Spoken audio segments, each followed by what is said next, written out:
Jesus Christ, the only solution. ఆదికాండ 19వ అధ్యాయము 29వ వచనం ఉన్నటువంటి లేఖన భాగాన్ని ధ్యానిద్దాం. 18వ అధ్యాయంలో దేవుడు ఈ సొదొమ గొమొర్రా ప్రాంతాన్ని నాశనం చేయడానికి తానే దిగి వచ్చి వారి అక్రమం సంపూర్ణమైందో లేదో పరీక్షించినట్టు మనం చూస్తాం. ఇకపోతే అంతకంటే ముందు అబ్రహాం ఆయన వాగ్దానాన్ని స్థిరపరిచినట్టుగా దానికి సంబంధించి పర్సనల్ గా ఆయనతో గడిపినట్టుగా మనం చూస్తాం.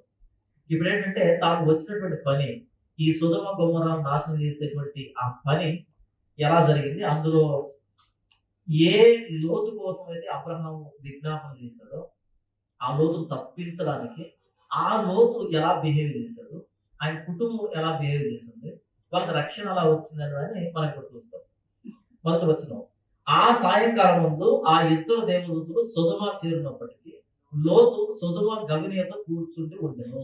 లోతు వారిని చూసి వారిని ఎదుర్కొన్నట్టు లేచి సాష్టాంగ నమస్కారం చేసి, నా ప్రభువులారా, దయచేసి మీ దాసుని ఇంటికి వచ్చి రాత్రి వెళ్ళవచ్చి కాలు కడుక్కునుడి, మీరు పెద్దల గడ లేచి మీ త్రోవ వెళ్ళవచ్చును అని. అందుకు వారు అలాగే కాదు, నడివీధిలో రాత్రి వెళ్ళవచ్చును అని చెప్పారు. మనం 18వ మొదటి వచనం ఏం చూస్తామంటే, వాళ్ళు అతిథులు వచ్చినప్పుడు అబ్రహాం ఎలా రిసీవ్ చేసుకున్నాడో లోతు కూడా సేమ్ అలాగే రిసీవ్ చేసుకున్నాడు. అయితే అక్కడ వారి ఆతిథ్యాన్ని స్వీకరించి, అబ్రహాం ఆతిథ్యాన్ని స్వీకరించి లోపలికి వెళ్ళారు, వాళ్ళు కూర్చున్నారు, భోజనం చేశారు. కానీ ఇక్కడ వీళ్ళు ఆతిథ్యాన్ని స్వీకరించకుండా ఏం మాట్లాడుతున్నారు అంటే, మేము ఇంటిలోకి రాము, నడివీధిలో రాత్రి వెళ్ళవచ్చును అని చెప్పారు. నడివీధిలో ఉంటాం, ఇంట్లోకి రాము అని చెప్పారు. ఎందుకు రాము అన్నారు అంటే, వీళ్ళు వచ్చింది దేనికి, వీళ్ళు ఎలా ప్రవర్తిస్తున్నారు, ఒక పరదేశి పట్ల ఎలా ప్రవర్తిస్తున్నారు, లేకపోతే బలహీనుల పట్ల ఎలా ప్రవర్తిస్తున్నారు, వీళ్ళ ప్రవర్తన తెలుసుకోవడానికి వీళ్ళు వచ్చారు. కాబట్టి అది ఎలా తెలుస్తుంది, వీళ్ళు వీధిలో ఉన్నప్పుడే తెలుస్తుంది. అది అంటారు కదా, మన గాంధీజీ చెప్తాడు కదా, అర్ధరాత్రి ఒక స్త్రీ ఒంటరిగా తిరిగినప్పుడే స్వాతంత్రం వచ్చిందని చెప్తాడు కదా. అంటే మన బిహేవియర్ అన్నది ఎలా ఉంది అని బట్టి అర్థమవుతుంది కదా. అలా నడివీధిలో వెళ్ళబోతున్నామని చెప్పారు వాళ్ళు. 3వ వచనం, అయినను అతడు మిక్కిలి బలవంతం చేసినప్పుడు వారు అతని తట్టు తిరిగి అతని ఇంట ప్రవేశించరి. అతడు వారికి విందు చేసి పొంగని రొట్టెలు కాల్చి వారు భోజనం చేసరి. ఆయన బలవంతం చేశాడు, ఇంట్లో పిలుచుకున్నాడు. అతడు పొంగని రొట్టెలు చేయగా వారు భోజించారు. ఎందుకు పొంగని రొట్టెల పదప్రయోగం జరిగిందంటే, వీళ్ళు ఆలయంలో సడన్ వచ్చారు. ఈ రొట్టె పొంగేంత వరకు, అంటే ఆ పిండి పొంగేంత వరకు, కురిసేంత వరకు ఉంచే టైం లేదు కాబట్టి హడావిడిగా వాళ్ళు భోజనం రెడీ చేశాడో చెప్తున్నాడు. అది పొంగని రొట్టె అంటే అక్కడ వాళ్ళు విందు చేసరి. వారు పండుకొనక మునుపు ఆ పట్టణస్థులు, అనగా సొదొమ మనుషులు, బాలులను, వృద్ధులను, ప్రజలందరూ నలుదిక్కుల నుండి కూడి వచ్చి ఆ ఇల్లు చుట్ట వేసి లోతును పిలిచి, ఈ రాత్రి మీ యొద్దకు వచ్చిన మనుషులు ఎక్కడా, మేము వారిని కూడినట్లు మా యొద్దకు వారిని వెలుపలికి తీసుకుంటామని అతనితో చెప్పగా. ఇక్కడ నుంచి ఆ సొదొమ గొమొర్రా పాపం అనేది ఎంత పేటరేగిపోతుందో దాని సివియారిటీని చెప్తున్నాడు. ఎందుకు దేవుడు వారిని అగ్నిగంధకాలతో నాశనం చేశాడు, కాల్చిపడితే బ్రతికుండగానే ఎందుకు కాల్చేశాడు వారిని, ఎందుకంత సమూల నాశనం చేయవలసి వచ్చింది, అంత ఉగ్రత ఎందుకు రావాల్సి వచ్చింది వారి మీద అనేది కారణం చెప్తున్నాడు. ఇక్కడ వాళ్ళు 2 వ్యక్తులు వచ్చారు, వాళ్ళు పురుషులు, 2 వ్యక్తులు పురుషులు. అయితే ఆ సాయంకాలం కానీ వారు పండుకొనక మునుపు ఆ పట్టణస్థులు, అనగా సొదొమ మనుషులు, బాలురు, వృద్ధులు, ప్రజలందరూ, అంటే అన్ని కేటగిరీస్ లో ఉన్నటువంటి ప్రజలు, చిన్న పెద్ద అందరూ వచ్చారంట. ఆ ఇంటి మీదకి వచ్చి ఏమని మాట్లాడుతున్నారు, నలుదిక్కుల నుండి కూడి వచ్చి ఆ ఇల్లు చుట్ట వేసి. నలుదిక్కులు అని ఎందుకు అన్నాడు అంటే, ఒక్కరు కూడా మంచోళ్ళు లేరు అనేదానికి, అందరూ అనేదానికి. లోతును పిలిచి, ఈ రాత్రి నీ యొద్దకు వచ్చిన మనుషులు ఎక్కడా, మేము వారిని కూడినట్లు మా యొద్దకు వారిని వెలుపలికి తీసుకుని రమ్మని అతనితో చెప్పగలరు. 18 మొదటి వచనంలో ఈ ముగ్గురు కనిపించగానే అబ్రహాము ప్రవర్తించిన తీరు, పరుగు పరుగును వెళ్ళి సాష్టాంగపడి బ్రతిమలాడి నా ఇంటికి రండి ఆతిథ్యం తీసుకుందని ఎంత మర్యాద చేశాడు, ఎంత గౌరవం చూపించాడు. కానీ ఇక్కడ లోతు అదే స్థాయిలో మర్యాద చూపించాడు. కానీ సొదొమ పట్టణస్తున్నారే, వాళ్ళు వీరిని కూడేదానికి, వీరిని అత్యాచారం చేసేదానికి బయటికి తీసుకురమని అడుగుతున్నారు. ఆ కాంట్రాస్ట్ అన్నమాట. అంటే అబ్రహాం గాని లోతు గాని అతిథులను ఎలా స్వీకరిస్తున్నారు, లేదా సొదొమ పట్టణస్తులు ఎలా స్వీకరిస్తున్నారు అనేది ఆ తేడా చెప్తాడు ఇద్దరికి. అసలు సంబంధమే లేదు. ఇప్పుడు గాంధీజీ తీసుకొచ్చామనుకో, అర్ధరాత్రి ఆడది కాదు, పెద్దలు కానీ మగాడు తిరిగినా సరే సొదొమలో స్వాతంత్రం వచ్చినట్టే. అంతేనా? అర్ధరాత్రి దేవుడు ఎరుకు, పెద్దలు కదా మగాడు తిరిగినా సరే, మగాళ్ళు తిరిగినా సరే స్వాతంత్రం వచ్చినట్టే సొదొమలో. ఏం చేయాలి? మాట్లాడు కదా, నేను మాట్లాడుతున్నాను. ఎంత వర్స్ట్ కేసు అయిపోయిందంటే, ఎంత సివియర్ అయిపోయిందంటే, ఇద్దరు పురుషులకి రక్షణ లేదంటే, ఇక స్త్రీ విషయానికి వస్తే ఇక తర్వాత మనం గిబియా ప్రాంతంలో చూస్తాం, న్యాయపతుల్లో చూస్తాం.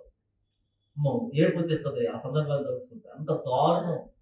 కానీ ఇక్కడ పురుషులకి ఇద్దరికి భద్రత లేదు. కానీ వచ్చిన దేవదూతలు వాళ్ళిద్దరు. ఈ రాత్రి మీ ఇంటికి వచ్చిన వాడిని వెలుగులు తీసుకుని వస్తే మేము వాటిని కూడతాము. సుధమ అనే ఆ పదం వచ్చింది, సుధమి అనేటువంటి పదం నుంచి వచ్చింది. అంటే పురుష సంయోగులు అని. మనం ద్వితీయోపదేశకాండంలో కుక్క వెలుగునే గాని పడుగు సొమ్మునే గాని యెహోవా ఆలయం తీసుకుని రాకూడదని ఉంటుంది. చూసారు ఎక్కడైనా?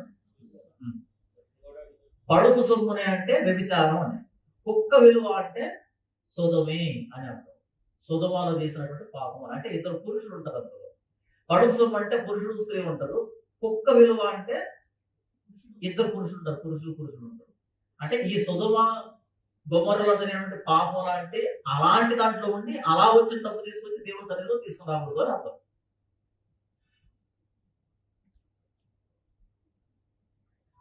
లోతును పిలిచి, ఈ రాత్రి నీ యొద్దకు వచ్చిన మనుషులు ఎక్కడ, మేము వారిని కూడినట్లు మా యొద్దకు వారిని వెలుపలికి తీసుకుని రమ్మని అతనితో చెప్పగా, వాళ్ళు వచ్చి ఆ ఇద్దరిని బయటికి తీసుకుని రండి అని మాట్లాడుతున్నారు.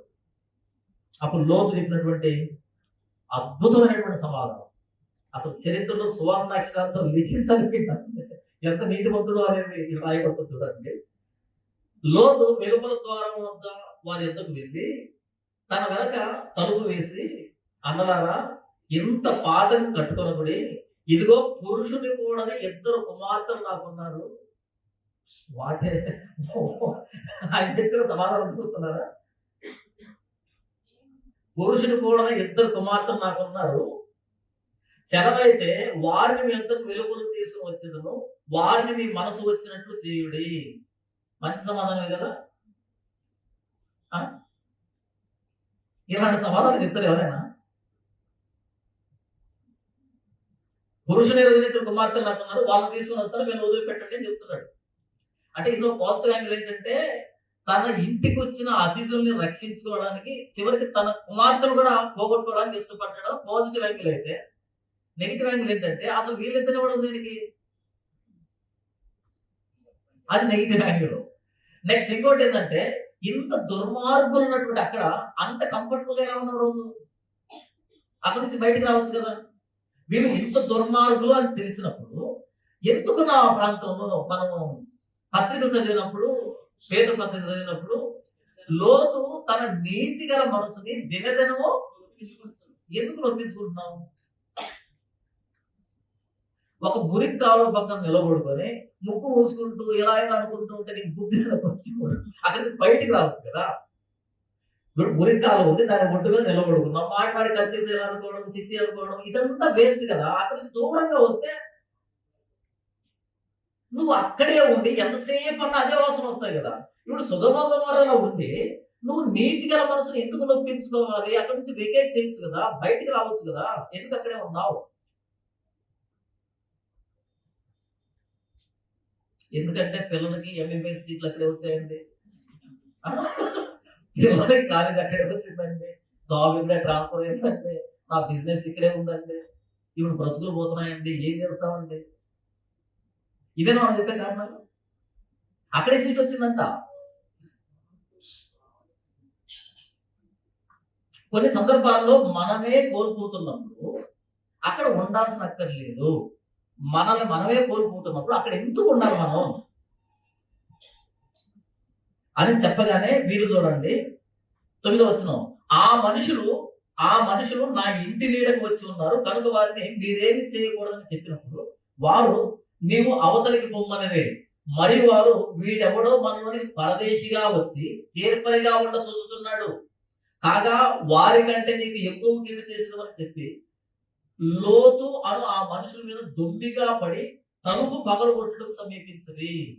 వెంటనే వాళ్ళంతా ఈ వ్యక్తి మీరు తిరుగుబాటు చేసి మాకే తిరుగు చెప్తావా, మాకే మంచి చెడ్డలు నేర్పిస్తావా, ఆ వ్యక్తుల కంటే నీకే ఎక్కువ కీడు చేస్తావు అని చెప్పి దొమ్మిగా పడి తలుపులు పగలగొట్టడం ప్రారంభించారు. ఎంత భయానకమైన సందర్భం ఇది. 10వ వచనం, అయితే ఆ మనుషులు తమ చేతులు చాపి లోతును ఇంటి లోపలికి తమ యొద్దకు తీసుకొని తలుపు వేశారు. అప్పుడు వారు పిల్లలు మొదలుకొని పెద్దల వరకు ఆ ఇంటి ద్వారం దగ్గర ఉన్న వారికి కనువొప్పు కలుగు చేయగా వారు ద్వారం కనుగొనలేక విసిగిరి తప్ప అక్కడి నుంచి వెనక్కి వెళ్ళడం లేదు. కన్నులు పోయినా సరే, చూపు పోయినా సరే ద్వారాన్నే కనుగొంటున్నారు తప్ప వాళ్ళు వెనక్కి వెళ్ళలే. ఇంటి దారి పట్టలారు. వాళ్ళ కళ్ళకి అంధత్వాన్ని కలుగజేశారు. అయినా సరే వాళ్ళు వచ్చిన దారిలో వెళ్ళడానికి ఇంటి దారి పట్టుకోవట్లే. వాళ్ళు అప్పటికి వాళ్ళు ద్వారాన్ని కనుగొనడానికి విసిగిపోతున్నారు, ద్వారం కోసం తడుగులాడుతున్నారు. ఎంత స్థాయిలో పేటరేగిపోయింది పాపం అనేది. ఆ పాపంలో కూడా దీన్ని ఏమంటారంటే సెక్షువల్ పర్వర్షన్ అంటారు. దీన్ని పర్వర్ట్ అంటారు. సెక్షువల్ పర్వర్ట్స్ అంటే తెలుసా మీకు? తెలియదు కదా. పర్వర్ట్ అంటే తెలుగులో పర్వర్షన్, వికృతమైన అంటే సహసిద్ధం కానటువంటి అని అర్థం. పర్వర్షన్ అంటే సహసిద్ధం కానటువంటి. సహసిద్ధం అంటే ఏంటి? పురుషులు స్త్రీ అనే సహసిద్ధం. అయితే ఇక్కడ ఏమైందంటే అసహజమైనటువంటి లక్షణాలు వచ్చాయి. ఒకవేళ ఎవరైనా సెక్షువల్ పర్వర్ట్స్ ఉంటే, సెక్షువల్ పర్వర్ట్స్ చెప్పండి, పేరు చెప్పండి. సెక్షువల్ పర్వర్ట్స్ పేరు చెప్తారా? లోక జ్ఞానం 0, జనరల్ నాలెడ్జ్ 0.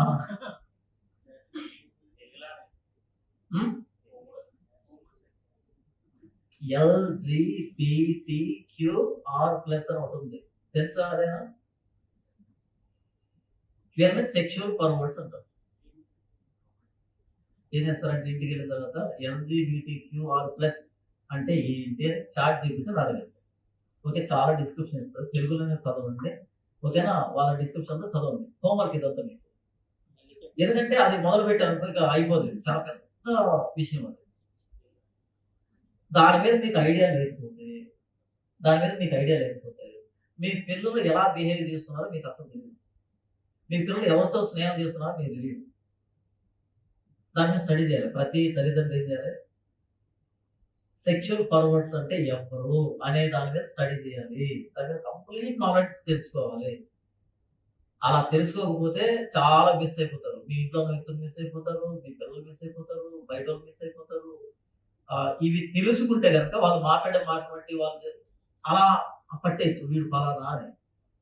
ఇప్పుడు వాళ్ళ నంబర్ అనేది గణనీయంగా పెరుగుతుంది, అలా పెరిగిపోతూ ఉంది. ఎందుకు ఈ సెక్షువల్ పర్వర్ట్స్ గురించి తెలుసుకోవాలి అనే ప్రశ్న. నేను వాక్యం చెప్తున్నా, ఇంకేమైనా చెప్తున్నాను? అనుమానం వచ్చింది నాకే.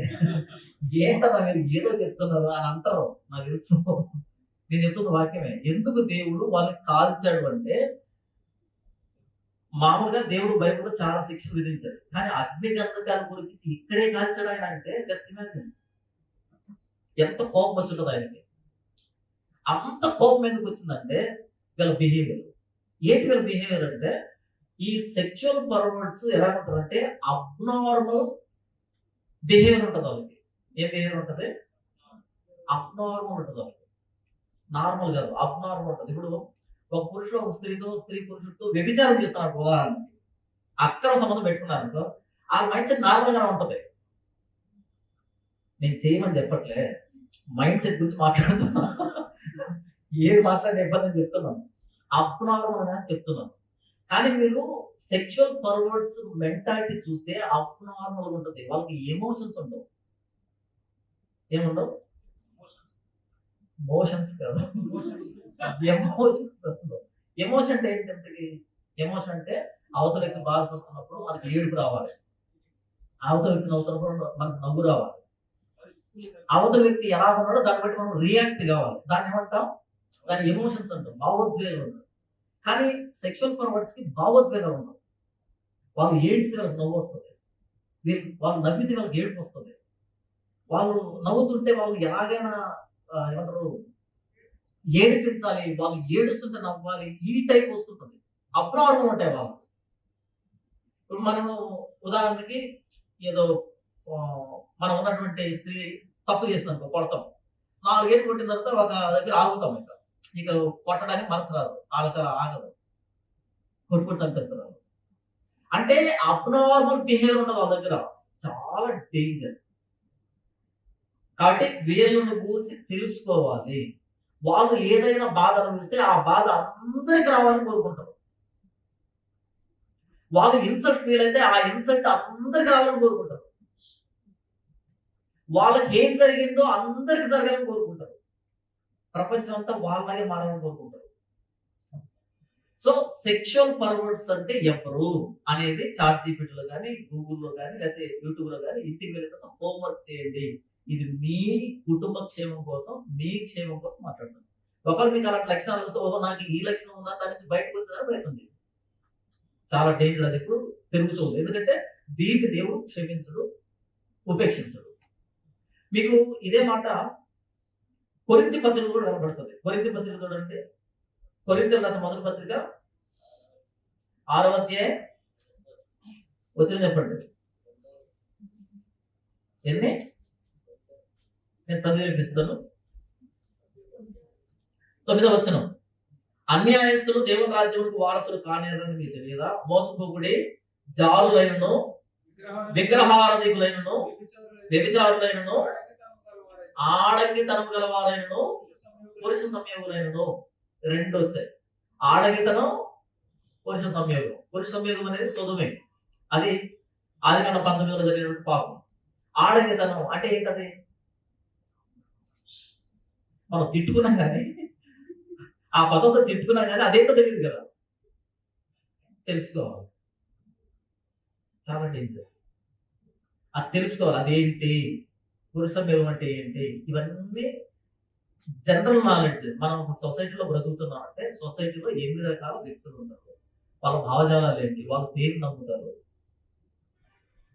ఒకవేళ మీ సర్కిల్ ఎవరైనా ఈ కేటగిరీలో పడితే వాళ్ళకి చాలా దూరంగా ఉండండి, అసలు కాంటాక్ట్ లోనే ఉండదు వాళ్ళతో, అసలు చాలా డేంజర్. వీళ్ళని గురించి రోమియోలు రాసిన పత్రిక 1వ అధ్యాయం, ఎందుకు వీళ్ళు ఇలా తయారయ్యారు అనే దానికి రోమియోలు రాసిన పత్రిక 1వ అధ్యాయం 26వ వచనం. అందువలన, ఎందువలన పై వచనాలు చూడండి. 25వ వచనం. అట్టివారు దేవుని సత్యమును అసత్యమును మార్చి సృష్టికర్తకు ప్రతిగా సృష్టమును పూజించి సేవించువి. ఓకే, సృష్టికర్తను మార్చినప్పుడు విలువలు మారిపోతాయి, ఆలోచనలు మారిపోతాయి. సృష్టికర్తకు లోబడి ఉంటే ఆయన ఏ ఆర్డర్ పెట్టాడో అదే ఆర్డర్లో ఉంటుంది. ఎప్పుడైతే ఆయన్ను మార్చేసామో, ఆయన మార్చేస్తే ఏమొస్తాయి? వేరే అలవాటు మార్చారు కదా. అందువలన దేవుడు తుచ్చమైన అభిలాషలకు వారిని అప్పగించను. వారి స్త్రీలు సైతము స్వాభావికమైన ధర్మమును విడిచి స్వాభావిక విరుద్ధమైన ధర్మమును అనుసరించలే. అటువలే పురుషులు కూడా స్త్రీ యొక్క స్వాభావికమైన ధర్మమును విడిచి పురుషులతో పురుషులు అవాచ్యమైనది చేయొచ్చు, తమ తప్పిదములకు తగిన ప్రతిఫలం పొందుచు ఒకరి ఎడల ఒకరు కామతప్తులైరి. స్త్రీలు స్వాభావికమైన ధర్మాన్ని విడిచిపెట్టేశారట, పురుషులు స్వాభావికమైన ధర్మాన్ని విడిచిపెట్టేశారట.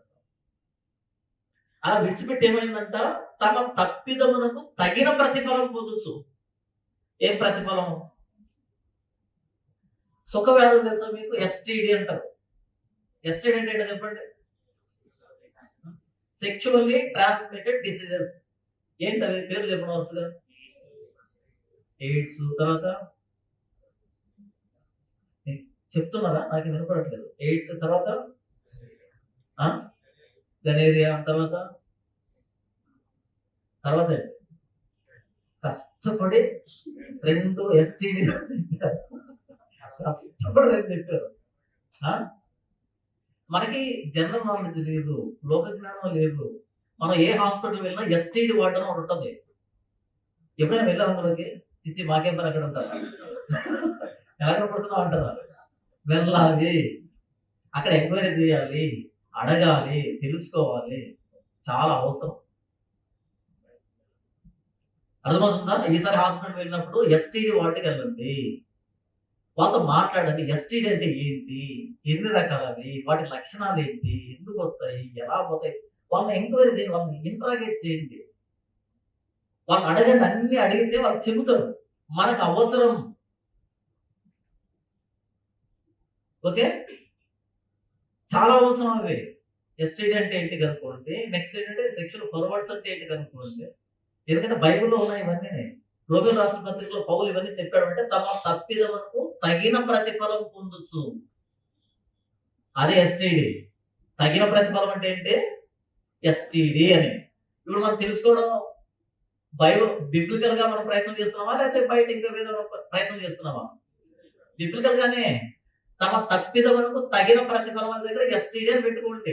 ఇప్పుడు దాన్ని మీరు ఎంక్వైరీ చేస్తున్నారు, వెళ్ళి ప్రాక్టికల్ వాళ్ళని తెలుసుకుంటున్నారు ఇవన్నీ. తర్వాత వారి స్త్రీలు సైతం స్వాభావికమైన ధర్మాన్ని విడిచిపెట్టి, ఏంటా స్వాభావిక కాని ధర్మం? పురుషులు కూడా స్త్రీ యొక్క ధర్మాన్ని విడిచిపెట్టి పురుషులతో పురుషులు అవాచ్యమైన చేయదు. అంటే ఏం చేస్తారు? ఇప్పుడు చెప్పిన బైబిలే, ఇదంతా బైబిలే. ఇవి తెలుసుకోవాలి. ఇవి ఎందుకు వచ్చాయంటే దేవుణ్ణి మార్చారు కాబట్టి ఇవి వచ్చాయి ఆ ప్లేసులో. దేవుడు ఉంటే మన లైఫ్ లో ఆయన ఏ నియమం పెట్టాడో ఆయన మీద కొనసాగుతుంది. దేవుడు మిస్ అయిపోయాడు అనుకో, ఆయన నియమాలన్నీ వెళ్ళిపోతాయి. ఆ ప్లేస్ లో వేరే వేరే నియమాలు వస్తాయి. ఇది మీ హోంవర్క్. నెక్స్ట్ మంత్ నేను వచ్చినప్పుడు స్టార్టింగ్ 2 క్వశ్చన్లు అడిగి అప్పుడు ప్రారంభిస్తాను.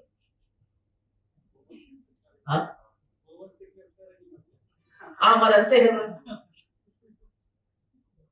మీరు నిజం చెప్తున్నాను, మీరు అలా చదివే కొద్దీ ఇన్ని విషయాలు నాకు తెలియదా అనే ఫీలింగ్ మీకు రాకుండా నన్ను అడిగాను.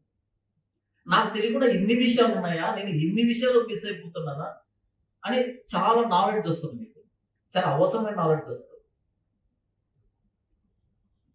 అదే విషయం చూద్దాం. న్యాయాధిపతుల గ్రంథము 19వ అధ్యాయము 22వ వచనం నుంచి. వారు సంతోషించుండగా, ఇక్కడ కూడా జరిగింది అంటే, ఒక వ్యక్తి తన ఉపపత్తులు అడ్డు పెట్టుకుని వచ్చాడు ఆ ప్రాంతానికి, ఇవే ప్రాంతానికి. ఒక వ్యక్తి ఆశ్రయం ఇచ్చాడు. సేమ్ లోతు సందర్భంలో ఏం జరిగిందో ఎగ్జాక్ట్ గా అలాగే జరుగుతుంది. కాకపోతే అక్కడ 2 దేవతలు వచ్చారు, 2 పురుషులు. ఇక్కడ ఏం జరిగింది, ఒక లేవీయుడు తన ఉపపత్ని, 2 వచ్చారు. వీళ్ళకు ఆతిథ్యం ఇచ్చాడు ఒక ముసలాయన. వచ్చిన తర్వాత యథావిధిగా సాయంకాలం ఆ గిబియాలో ఉన్నటువంటి వ్యక్తులు వచ్చారు. వచ్చిన తర్వాత సేమ్ అక్కడ ఏం జరిగిందో అలాగే వాళ్ళు బిహేవ్ చేస్తున్నారు. చూడండి ఏం జరిగిందో. ఎన్నో వచ్చిన ఇది 22.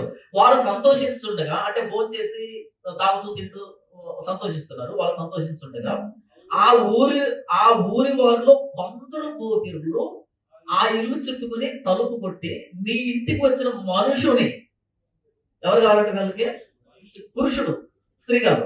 నీ ఇంటికి వచ్చిన ఆ మనుషుని మేము ఎరుగునట్లు అతని బయటికి తెమ్మని ఇంటి యజమానుడైన ఆ ముసలివానితో అనగా. సేమ్ డైలాగ్ ఇస్తారు చూడండి. ఇంటి యజమానుడైన ఆ మనుషుడు వారి వద్దకు బయలువెళ్ళి, నా సహోదరులారా, అది కూడదు, అట్టి దుష్కార్యం చేయకూడదు. ఈ మనుషుడు నా ఇంటికి వచ్చిన కనుక మీరు ఈ వెర్రి పని చేయకుడి. ఇదిగో కన్యక అయిన నా కుమార్తెయు ఆ మనుషుడు ఉపపత్నియు ఉన్నారు. నేను వారిని బయటకు తీసుకుని వచ్చినను మీరు వారిని నీచిపరిచి మీ ఇష్ట ప్రకారంగా వారి ఎడల జరిగిపోవచ్చు, కానీ ఈ మనుషుని ఎడల ఈ వెర్రి పని చేయకూడదని వారితో చెప్పెను. ఇదే కదా రోజు చెప్పింది అక్కడ. కానీ అతని మాట వినుటకు వారికి మనసు లేకపోయెను కనుక ఆ మనుషుడు బయట ఉన్న వారి యొద్దకు తన ఉపపత్నిని తీసుకుని పోగా వారు ఆమెను కూడి ఉదయం వరకు ఆ రాత్రి అంతయు ఆమెను చిరుపుచుండ్రి. తెల్లవారుగా వారు ఆమెను విడిచి వెళ్ళిరి. ప్రాతకాలమున ఆ స్త్రీ వచ్చి వెలుగు వచ్చే వరకు తన యజమానుడున్న ఆ మనుషుని ఇంటి ద్వారాన పడి ఉండెను. రాత్రి అప్పగిస్తే ఆవిడ్ని తెల్లవారేంత వరకు చెరుపుచూ ఉండి రాత్రి అంతా చెరుపుచూ ఉండ్రి అన్నారు. అంటే తన ఏమంటారు, తన స్థితి, తన శారీరక పరిస్థితి ఎలా ఉంటది? ఒక ఇద్దరు ముగ్గురు బలవంతం చేసినప్పటికీ ఎలా అయిపోయింటుంది తనని? అలాంటి స్థితిలో కనుక మనం చూసామనుకో ఎలా ఫీల్ అవుతాము? అయ్యో పాపం అనిపిస్తుందా? అనిపిస్తుందా? అనిపిస్తా అయ్యో పాపం అనిపిస్తుందా? వీళ్ళకి అనిపించలే. అప్ నార్మల్ అని చెప్పాను నేను మీకు. అప్ నార్మల్ అని చెప్పానా? వాళ్ళకి ఎమోషన్స్ ఉండవు. No emotions. అప్ నార్మల్ ఉంటాయి కదా. అలా రాత్రంతా చెరుపుతూ ఉంటే ఆవిడ ఉదయం లేచి ప్రాతకాలం లేచి వెలుగు వచ్చే వరకు తన యజమానుడున్న మనుషుని ఇంటి ద్వారం పడి ఉండను. అలా చావు బ్రతుకులు లేచి వచ్చి ఆ ద్వారం మీద పడిపోయింది. మరి లోపల వీళ్ళిద్దరు ఏం చేస్తున్నారు? తలుపులు వేసుకున్నారు. వీళ్ళు బయటకు రాలేదు. ఎందుకంటే వీళ్ళు బలాత్కారం చేయబడతారేమో అని భయపడి లోపల ఉండిపోయారు. ఈవిడ ఏమైపోయిందో పట్టుకోలేక వదిలేశారు. అలా వచ్చి పడిపోయి 27వ వచనం, ఉదయమున ఆమె యజమానుడు లేచి ఇంటి తలుపులు తీసి తన త్రోవను వెళ్ళుటకు బయలుదేరగా అతని ఉపవత్నైన ఆ స్త్రీ ఇంటి ద్వారం వద్ద పడి చేతులు గడప మీద చాపి ఉండెను. అతడు లెమ్ము వెళ్ళుదుము అనగా, ఏమైంది నీకు, ఎలా ఉన్నావు, ఏం అడగలే. లేస్తే బయలుదేరి వెళ్ళిపోదాం, ఊరికి వెళ్దాం అని అడుగుతున్నాడు. అని అడిగితే ఆమె ప్రత్యుత్తరం ఇయ్యకుండా కనుక అతడు గాడి మీద ఆమె ఉంచి లేచి తన చోటికి ప్రయాణం చేయసాగి, అంటే చచ్చిపోయింది, ఆ బాడీ తీసుకుని వెళ్ళిపోయాడు అనమాట. అలా చనిపోయేంత వరకు చావు బ్రతుకులు అంత వరకు తీసుకుని వెళ్ళారు వాళ్ళు. Abnormal behaviour. ఈ ఉన్మాద భావజాలం ఉంటది కదా, అది లైంగికత విషయంలో ఉన్మాద భావజాలం కలిగిన వాళ్ళు పర్వర్డ్స్. వాళ్ళు ఆ బిహేవియర్ ఉంటది కదా, చాలా భయంకరం అనిపిస్తుంది. ఇప్పుడు నిర్భయ గ్యాంగ్ రేప్ జరిగింది. నిర్భయ గ్యాంగ్ రేప్ జరిగితే ఆవిడ మలేషియా తీసుకెళ్ళారు. ఇక్కడ నుంచి మలేషియా ట్రీట్మెంట్ కూడా తీసుకుని వెళ్తే అక్కడ డాక్టర్ షాక్ చూసి అలాంటి కేసులు చూసి ఇలా కూడా మనుషులు బిహేవ్ చేస్తారా అని. ఎందుకు తెలుసా? ఒక ఇనుప రాడ్ ఒకటి పెట్టి లోపల ఉన్న పేగులు బయటికి లాగారు. వాళ్ళ కసి తీరక, పగ తీరక ఇక్కడ లోపల ఉన్న పేగు బయటకు వచ్చింది. చూసి షాక్ అయ్యారు. ఇలా కూడా మనుషులు ఉంటారా అని ప్రపంచం. వాళ్ళు చాలా కేసులు చూస్తుంటారు, అత్యాచార కేసులు కూడా నమోదవుతుంటాయి, చాలా వికృతంగా చేస్తారు. కానీ పేగులు కూడా బయటికి తీసే వ్యక్తులు ఉంటారా అన్నది తెలియదు మలేషియాకి అంతకుముందు. మలేషియా తెలియదు, ప్రపంచానికి కూడా తెలియదు. ఎందుకు వాళ్ళు అలా బిహేవ్ చేశారు? వాళ్ళు పర్వర్డ్స్ అంటారు. వాళ్ళకి ఎమోషన్స్ ఉండవు, భావోద్వేగాలు ఉండవు, చాలా దారుణంగా కిరాతంగా బిహేవ్ చేస్తారు. కానీ వాళ్ళ ప్రవర్తన మనతో ఎలా ఉంటుందంటే చాలా సాఫ్ట్ గా ఉంటది. మనతో బిహేవియర్ ఎలా ఉంటుంది, చాలా సాఫ్ట్ గా ఉంటుంది. కానీ వాళ్ళు సాఫ్ట్ గా ఎందుకు బిహేవ్ చేస్తారంటే వాళ్ళ దగ్గర తీసుకుని వెళ్ళేంత వరకు సాఫ్ట్ గా బిహేవ్ చేస్తారు. వన్స్ వాళ్ళ గ్రిప్ లోకి వెళ్ళామని తెలిస్తే అప్పుడు ఒరిజినల్ క్యారెక్టర్ బయటకు వస్తుంది. ఇది మీరు పసిగట్టాలంటే ఏం చేయాలి? చదవాలి. వాళ్ళు ఎలా మనల్ని అప్రోచ్ అవుతారు, ఎలాంటి మాటలతో అప్రోచ్ అవుతారు, పురుషులు అప్రోచ్ అవుతారు, స్త్రీలు అప్రోచ్ అవుతారు, వాళ్ళు ఎలా బిహేవ్ చేస్తారు, ఎవరికి ఎలాంటి విధానం అంటే ఇష్టం, ఇవన్నీ చదివితే అప్పుడు ఒకసారి భయం అనిపిస్తుంది. నేను ఎక్కడ బ్రతుకుతున్నాను ఇంతకి అని, నేను ఎక్కడ బ్రతుకుతున్నాను, ఏ మనుషులతో బ్రతుకుతున్నాను అని ఒక్కసారి ఉలిక్కి పడినట్టు అవుతుంది. మన పిల్లల్ని బయట పంపించే విషయంలో, చిన్నపిల్లలు ఉంటారు కదా, ఆ విషయంలో చాలా డేంజర్. వీళ్ళ బిహేవియర్ దేవుడు తట్టుకోలేక బ్రతికుండగా కాల్చాడని అర్థం చేసుకోండి. వీళ్ళ బిహేవియర్ ని దేవుడు తట్టుకోలేక బ్రతికుండగా కాల్చాడంటే ఇమాజిన్ చేయండి ఎంత దారుణం అయిపోయిందో. ఆయనకు అంత కోపం వచ్చేసింది, తగలబెట్టేశాడు. వీళ్ళు చచ్చిపోయి నరకానికి వెళ్ళలే, నరకాన్ని ఇక్కడ పట్టుకొచ్చాడు జొమాటో. నరకాన్ని ఇక్కడ పట్టుకొచ్చి ఇక్కడే కాల్చి ఇక్కడి నుంచి పట్టుకెళ్ళాడేమో అంటే ఈ బిహేవియర్ వద్దు అనే లైట్ గా తీసుకుంటాం కదా మనం, చాలా లైట్ గా తీసుకుంటాం కదా. వెళ్ళిన తర్వాత హోంవర్క్ చేయండి, మీకు చాలా భయంకరమైన నిజాలు బయటకు వస్తాయి. నెక్స్ట్ ఇప్పుడు వచ్చే సినిమాలు, బహుశా అది ఏ సినిమాలు మర్చిపోయాను. ఈ మధ్య ఒక ఇద్దరు హీరోయిన్లు సినిమా వచ్చింది, ఏదో ఒక్క అక్షరంతో ఉంటుంది ఆ సినిమా పేరు. అదే కదా, ఆ సినిమా ఉంటుంది. తర్వాత వెళ్ళి చూడండి. జానపదం సినిమా చూడమని చెప్తుందా,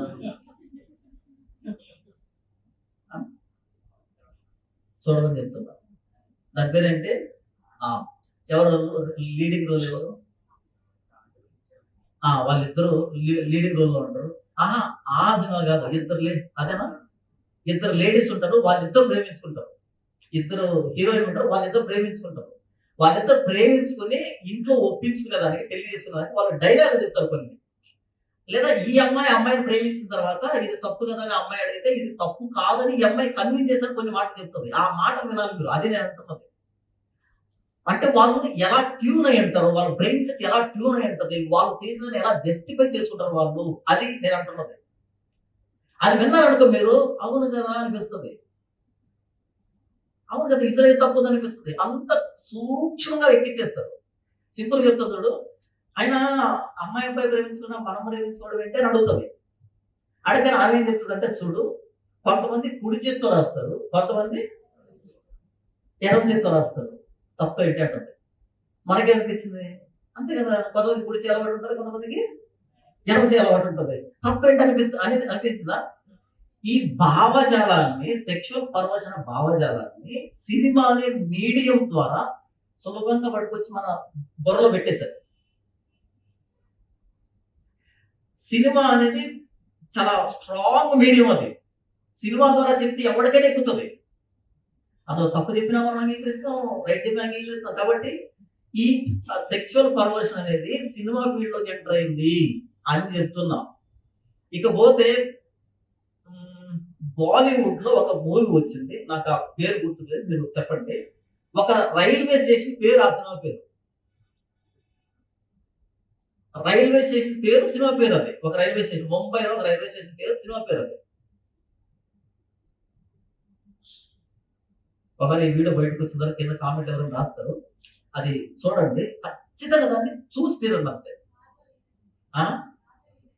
ఏంటక్క బాలీవుడ్ అంటే అందులో హీరోయిన్ ఉంటారు, అంతా ట్రాన్స్జెండర్స్ ఉంటారు, టోటల్ ట్రాన్స్జెండర్స్. ఫస్ట్ టైం ట్రాన్స్జెండర్ల మీద వచ్చిన సినిమా అది.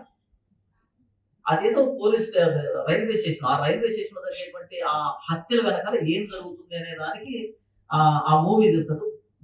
చాలా అద్భుతం, అసలు దాన్ని చూస్తే ఒక బుక్ చదివినట్టు ఉంటది. ఇదంతా ఏం చెప్తున్నాను నేను, మన చుట్టూ మనకు తెలియకుండా సొదొమ గొమొర్రా ఉంది, మనం సొదొమ గొమొర్రా మధ్యలో ఉన్నాం. ఏంటా సొదొమ, ఏంటా గొమొర్రా అని తెలియాలంటే ఇప్పుడు నేను చెప్పిన రెఫరెన్స్ మీరు చూస్తే కానీ మీకు కొన్ని విషయాలు అర్థం కావు. ఆ భావజాలం ఎలా మనలోకి వస్తుంది, మన పిల్లల్లోకి వస్తుంది అనేది మనకు తెలియాలి. మనం వింటే మనం కొంచెం మటుకు అటు ఇటు అనుకుంటాం కానీ మన పిల్లలు వింటే వాళ్ళకి అది జస్టిఫై అవుతుంది. అవును కదా, తప్పేంటి అనేటువంటి ఒక స్థితికి వచ్చారు, మళ్ళీ దొరకరాదు మీ చేతి దొరకదు. అందుకు చెప్తున్నా ఇదంతా నేను.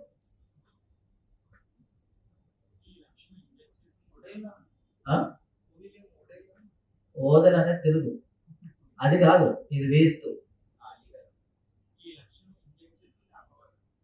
అదే కదా, ఇప్పుడు ఈ లక్షణం ఎవరు చేశారు అంటే వాళ్ళు దేవుడిని పక్కన పెట్టారు. దేవుడిని పక్కన పెడితే ఆ స్థానంలోకి దేవుడికి వ్యతిరేకమైనటువంటి విషయాలు వచ్చాయి. అక్కడ రాస్తాడు కదా, కనుక దేవుడు వారిని తుచ్చమైన అభిలాషలు, తుచ్చం అంటే నీచమైనటువంటి ఆ విధానం, నీచమైనటువంటి పద్ధతులకు వచ్చారు వాళ్ళు అని చెప్తాడు. కాబట్టి ఇలాంటి వాళ్ళను దేవుడు ఇలాంటి భావజాలం కలిగిన వాళ్ళని బ్రతికుండగా అగ్నిగంధకాలతో కాల్చాడు అంటే మన చుట్టుపక్కల ఉన్న వ్యక్తులు ఎవరు అని తెలియాలి. ప్రతి ఫీల్డ్ లో వాళ్ళు ఉంటారు, వాళ్ళు ఎలా బిహేవ్ చేస్తారు, ఎలా మోటివేట్ చేస్తారు, వాళ్ళు ఎంత బాగా మాట్లాడతారు అంటే అసలు గుర్తుపట్టలేము వాళ్ళని, అలా ఉంటారు. అది ఒక్కసారి చూడండి. ఓకే, తర్వాత ఎక్కడున్నాం మనం? 12వ వచనం. ఈ సీరియల్ కిల్లర్స్ ఉంటారు కదా, సీరియల్ కిల్లర్స్ వాళ్ళంతా వాళ్ళే పర్వర్ట్స్. మర్డర్ చేసే serial killers perverts. Next terrorist భావజాలు ఉంటాయి కదా, మాక్సిమం పర్వర్ట్స్ వాళ్ళు. ఈ క్రైమ్ లో ఇన్వాల్వ్ అయిన వ్యక్తులు మాక్సిమం పర్వర్ట్స్ ఉంటారు. వాళ్ళకి ఆ ఎమోషన్స్ ఉండవు. ఎమోషన్స్ ఉన్నవాడు క్రైమ్ చేయలేడు. పొరపాటు ఏదైనా జరిగితే అది వేరు, కానీ వాడు క్రైమ్ చేయలేడు, వాడి వల్ల కాదు. అలా క్రైమ్ చేయాలంటే పర్వర్షన్, వాడు బ్రెయిన్ అనేది వికృతంగా మారాలి. వికృతంగా మారినప్పుడే వాడు అలా బిహేవ్ చేస్తాడు. కాబట్టి మనకు తెలియాలి వాళ్ళ గురించి. ఎక్కడ ఎన్నో వచ్చిన మనకి ఇప్పుడు 12వ వచనం. అప్పుడు ఆ మనుషులు లోతుతో, నీకు ఇక్కడ మరి ఎవరున్నారు? నీ అల్లుని, నీ కుమారులను, నీ కుమార్తెలను ఈ ఊరిలో నీ కలిగిన వారినందరినీ వెలుపలకు తీసుకుంటాము. మేము ఈ చోటు నాశనం చేయవచ్చుతమే. వారిని కూర్చిన మొర యెహోవా సన్నిధిలో గొప్పదాయను కనుక దాన్ని నాశనం చేయటకు యెహోవా మొక్కను పంపెను అని చెప్పగా, లోతు బయటకు వెళ్లి తన కుమార్తెలను పెళ్లాడనై ఉన్న తన అల్లులతో మాట్లాడి, రండి, ఈ చోటు విడిచిపెట్టి రండి, యెహోవా ఈ పట్టణమును నాశనం చేయబోతున్నాడని చెప్పారు.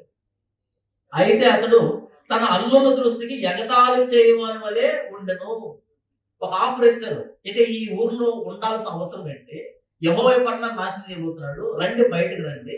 అయితే వెళ్లే ముందు నీకు ఎవరైనా ఉన్నారా ఈ ప్రాంతంలో? ఎవరైనా ప్రాంతంలో ఉన్నారా? వాళ్ళని తీసుకుని వస్తే అందరిని తీసుకుని వెళ్తాము. ఇది నీతిని బట్టి జరగట్లేదు. ఇది నీతిని బట్టి జరగట్లేదు. దేవుడు ఆపరిస్తున్నాడు అని చెబితే ఆయన వెళ్ళాడంట.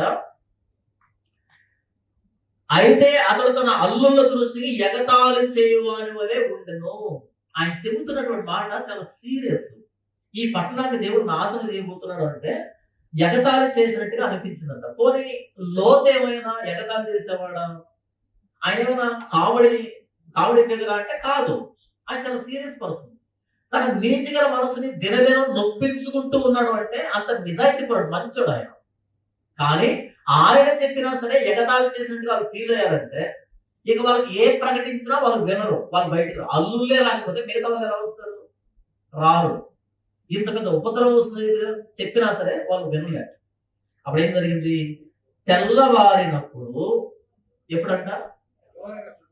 అదేంటి వీళ్ళు రాత్రి కదా డిస్కషన్ జరుగుతున్నది. వీళ్ళు వచ్చారు, రాత్రి పండుగ వాళ్ళంతా వచ్చారు, పెద్ద పెద్ద గొడవ అయిపోయింది. సరే వాళ్ళు ఏమన్నా తీసుకురామంటే వెళ్ళాడు, మాట్లాడాడు. తెల్లవారినప్పుడు ఏంటి? రాత్రి అంతా బ్రతిమాలలేదు, జస్ట్ వెళ్ళాడు, అడిగాడు, వాళ్ళు రిజెక్ట్ చేశారు, వచ్చేసాడు. మరి బయలుదేరాలి కదా రాత్రి పూట. ఎందుకు బయలుదేరలేదు? ఎలాగైతే అల్లుళ్ళు ఏతాలు చేశారో మామని, లోతు కుటుంబం దేవదూతలు ఏతాలు చేస్తున్నారు. ఎలాగైతే అల్లుళ్ళు ఎగతాలు చేశారో మేము రామనేటట్టుగా వీళ్ళు రాత్రంతా ఎగతాలు చేస్తున్నారు. ఎలా ఎగతాలు చేశారు చూద్దాం. 10వ వచనం. తెల్లవారినప్పుడు ఆ లోతును త్వరపెట్టి ఈ ఊరి దోష శిక్షను నశించిపోకుండా నీ భార్యను, ఇక్కడ ఉన్న నీ ఇద్దరు కుమార్తెను తీసుకుంటామని చెప్పిర్రి. త్వరగా లే అని చెప్పారు. అప్పుడు ఏం చేశాడు లోతు? అతడు తడవ చేశాడు. తడవ చేయడం అంటే ఏంటి? రెడీ కావట్లే, ఇంట్లోంచి బయటికి రావట్లే. ఏం కావాలి ఎంత లోతుకి? దేవదూతలు రాకముందే అక్కడున్న పరిస్థితిని చూసి ఆయన అక్కడికి షిఫ్ట్ కాగానే ఆ పరిస్థితులు అర్థమవుతాయి, అర్థం కావా? అర్థమవుతాయి. అర్థమైనప్పుడు ఇలాంటి ఊరిలో ఉండడం ఏంటంటే మరలా అబ్రహాం దగ్గరకు లేదా ఇంకో దగ్గరకు వెళ్ళాలా వద్దా? వెళ్ళలే, అక్కడే సెటిల్ అయ్యాడు. సరే, ఇప్పుడు ఉపద్రవం వస్తుంది, నాశనం వస్తుంది, దేవుడు ప్రకటించాడు. ప్రకటించిన తర్వాత ఉదయం వరకు దేనికి ఇప్పుడే బయలుదేరి వెళ్దామని బయలుదేరాడా? అక్కడ జరిగింది ఏంటంటే, నాకు ఇద్దరు కుమార్తెలు ఉన్నారు, వాళ్ళని తీసుకుంటే పరిస్థితి ఎందుకు వచ్చింది? ఒకవేళ వాళ్ళ కనుక ఒప్పుకుంటే ఇద్దరు కుమార్తెలు పోతారు కదా. కుమార్తెలు కూడా అప్పగించే స్థితి గురించి మాట్లాడాలంటే సిచ్యువేషన్ ఎంత వరస్ట్ అయిపోయింది. మరి బయలుదేరి రావాలి కదా, బయలుదేరి రాలే. మిగతా పిలిచారు, వాళ్ళు ఎగతాళి చేశారు, అప్పటికీ రాలే. ఇంకెవరున్నారో తడవ చేస్తున్నావు. ఉదయం లేచి త్వరగా బయలుదేరంటే బయలుదేరట్లే. ఇంకా తడవ చేస్తున్నాడు. తడవ చేస్తున్న ఎవరు అనుకుంటున్నారు? నీతిమంతుడైన లోతు. వర్షం వస్తుందని కాదు మీరు చెప్పింది, అగ్ని గంధకాలు కురుస్తాయని. అయినా తడవ చేస్తున్నాడు. దేనికోసం? ఎందుకు వదిలిపెట్టట్లేదు ఆ ప్రాంతాన్ని?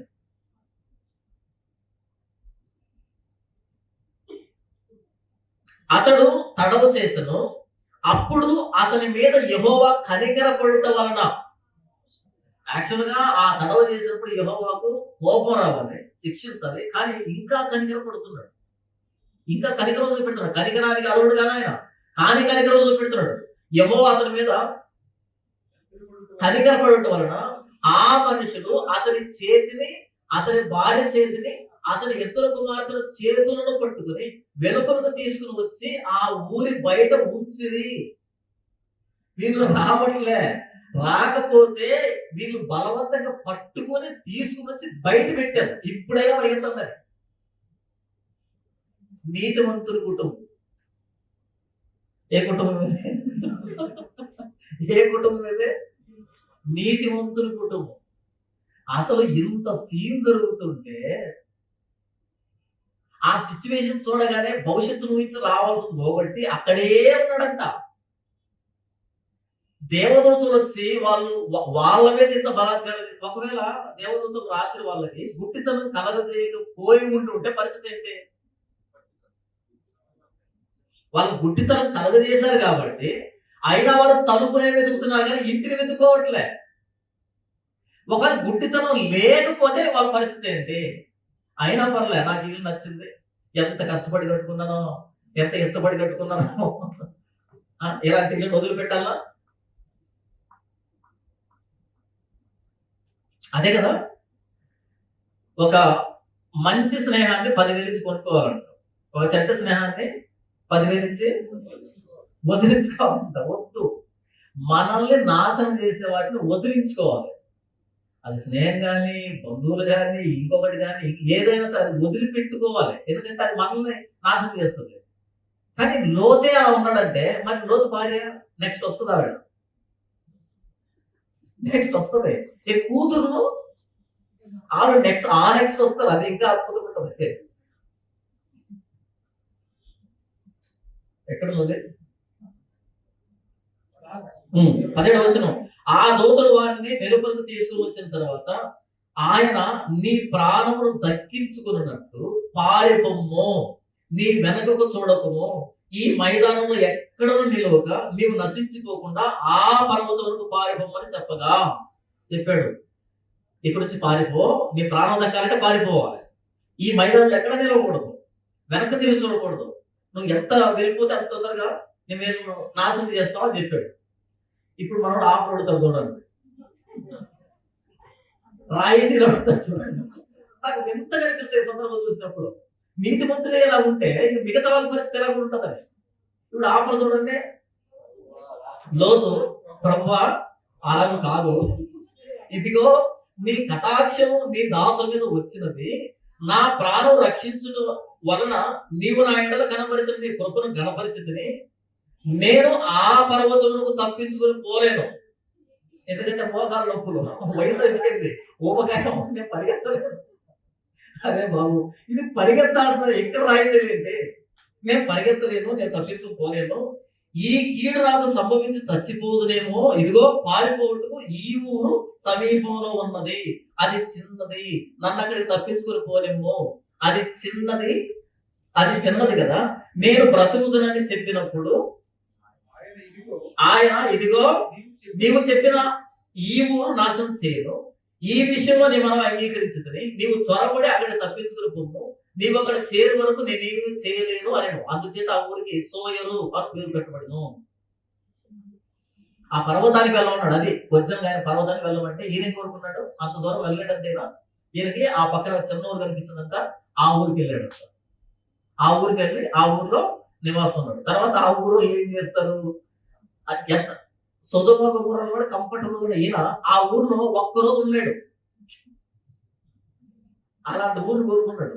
ఈయన సెలక్షన్ స్టార్టింగ్ నుంచి ఇలాగే ఉంటది. అబ్రహాము, లోతు, నువ్వు కమ్యూనిటీ చూడు, నీకు ఏ దిశ కావాలంటే, ఏ వైపు కావాలంటే అది తీసుకోవాలి. కానీ ఏం కనపడింది, సొదొమ గొమొర్రా ఎలా కనబడిందంటే దేవుడు వేసిన ఏదైనా కనిపించిందంట. ఫస్ట్ నుంచి ఈ సెలక్షన్ దరిద్రంగా ఉంటది. యోర్దాను ప్రాంతం అంతా చూసి ఏదైనా కనిపించిందంట అది. సరే వచ్చిన తర్వాత ఏదైనా కాదు అర్థం కావాలి కదా, లే అది ఏదైనా అనుకున్నాడు. ఇప్పుడు మళ్ళీ ఇంకో కోరుకుంటున్న దాని మీద సోయర్ అంట. అది ప్రాణాలు పెట్టినప్పుడు బేరసారాలు ఏంటి? ఒక నాశనం వచ్చేప్పుడు బేరసారాలు ఏంటి? రావడానికి గుర్తుపెట్టులే ఆయనకి. కంప్లీట్ గా ఒబే చేయట్లా. 23 వచనం, లోతు సోయరుకు వచ్చినప్పుడు ఆ దేశంలో సూర్యుడు ఉదయించెను. అప్పుడు యెహోవా సొదొమ మీదను గొమొర్రా మీదను యెహోవా నుండి గంధకమును అగ్నిని ఆకాశం నుండి కురిపించి ఆ పట్టణములను ఆ మైదానం అంతటిని ఆ పట్టణంలో నివసించిన వారినంతటిని నేల మొలకలను నాశనం చేసెను. సమూల నాశనం వస్తుంది. ఎవ్వరు మిగులు నేల మొలకలు కూడా లేకుండా నాశనం చేస్తాడు. అగ్ని గంధకాలు కురిపించి, అగ్ని గంధకాలు ఆకాశం నుంచి వర్షం పడతాదని తెలుసు కానీ అగ్ని గంధకాలు కురుస్తాయని మనకు తెలియదు కదా. నేల మొలకలు కూడా మొలవనంత కోపం ఏంటి ఆయనకి. అలాంటి వ్యక్తుల మధ్య ఎలా ఉండగలిగారు వీళ్ళు? అది ప్రశ్న. 26 వచనం చూడండి. అయితే లోతు భార్య అతని వెనక నుండి తిరిగి చూసి ఉప్పు స్తంభం ఆయను. అయితే లోతు భార్య వెనక తిరిగి చూసిందంట, ఉప్పు స్తంభం అయిపోయింది. అలా పిల్లర్ ఆఫ్ సాల్ట్ అంటారు కదా, అలా ఉప్పు స్తంభం అయిపోయింది. ఈవిడ చూడడంలో తప్పేం లేదు. ఎందుకని నీతి ముద్దనే లోతే రావడానికి తడవ చేస్తే ఇక భార్య చూడమని ఉంటుందా? సండే స్కూల్ టీచరా? ఆ సండే స్కూల్ ఏమైపోయింది, ఆ సండే స్కూల్ స్కిట్ ఏమైపోయి అని చూసుంటది. పాపం ఆవిడ కూడా సండే స్కూల్కి వచ్చింది. 27 వచనం, తెల్లవారినప్పుడు అబ్రహాము లేచి తాను యెహోవా సన్నిధిని నిలిచిన చోటికి వచ్చి సొదొమ గొమొర్రా తట్టును ఆ మైదాన ప్రదేశం యావత్తును చూడగా అదిగో ఆ ప్రదేశము పొగ ఆవు పొగ వలె లేచుతుండెను. అబ్రహాం వచ్చిన తెల్లవారి ఇలా చూస్తే ఎక్కడైతే నిలబడి మాట్లాడడానికి చూస్తే ఆవం ఏదైతే ఈ సున్నం పట్టీలు ఉంటాయి కదా, సున్నం పట్టీల నుంచి పొగ వెళ్తుంటది, అలా దట్టంగా పైకి పొగలేస్తుందంట. దేవుడు ఆ మైదానం పట్టణం పాడు చేసినప్పుడు దేవుడు అబ్రహామును జ్ఞాపకం చేసుకుని లోతు కాపురం ఉన్న పట్టణములను నాశనం చేసినప్పుడు ఆ నాశనం మధ్య లోతు నశించకుండా అతను తప్పించను. వాస్తవానికి లోతు కూడా నశించుకోవాల్సిందే, తప్పించాడు. సరే, ఈ కంటిన్యూషన్ చదివిపిస్తాను ఎందుకంటే ఇదే వేడిలో అది కూడా అర్థమైపోతుంది. ఓకే, ఇంతవరకు లోతు ఆయన ఎలా బిహేవ్ చేశాడు అర్థమైంది, లోతు భార్య ఎలా బిహేవ్ చేసింది అర్థమైంది. ఇప్పుడు ఇద్దరు కూతురు మిగిలిపోతారు కదా, ఎందుకు కుటుంబాన్ని మీద చేయడం, అందరు కలిసి ఫ్యామిలీ ప్యాక్లు మాట్లాడుకోవడం. నెక్స్ట్ ఏం జరిగింది 30 వచనం, లోతు సోయరులో నివసించడానికి భయపడి ఎందుకు భయపడ్డాడు?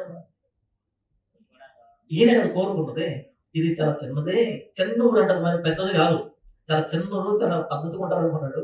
లోతు సోయరులో నివసించడానికి భయపడి తన ఇద్దరు కుమార్తెలతో కూడా సోయరు నుండి పోయి ఆ పర్వతం ముందు నివసించాను. అతడును అతని ఇద్దరు కుమార్తెలు ఒక గుహలో నివసించని. ఆ సోయరుకు వచ్చి కొద్ది కాలం ఉండలేకపోయాడు. ఎందుకని వాళ్ళకు మించిన ఉన్నారు ఇక్కడ, ఏం చేయాలో తెలియదు ఆయనకి. ఇప్పుడు ఇంటి నుంచి బయలుదేరి ఆ పర్వతానికి వెళ్ళాడు.